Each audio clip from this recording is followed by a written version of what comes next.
مش هتلاقي في الدنيا مشاعر يترجمها لنا ويقولها شاعر. ولا مرة قلت ولا فكرت ولا جه على بالي من خاطر أكون شاعر.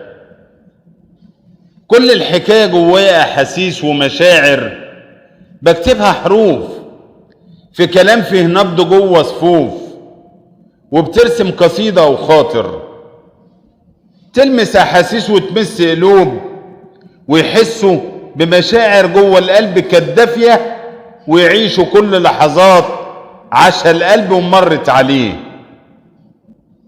وساعتها الحرف بيبقى شاطر، وساعتها الحرف بيبقى شاطر لو حرك جوانا المشاعر. مين اللي قال عليا شاعر؟ فين انا والشعراء زمان؟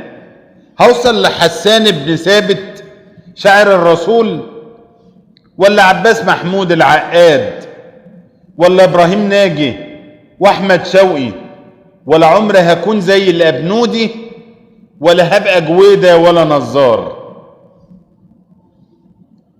ولا هبقى جويدة ولا نزار لو جابوا وجمعوا الشعراء في وادي من يقرأ ويكتب أشعار، ومهما بعلو الصوت هتنادي وتعزف عن ناي أو مزمار، مش هتلاقي موجود شاعر إلا قليل يكتب ويقول. مدارس الشعر من غير ناظر مكتوب عليها مغلق على طول، مش موجود منها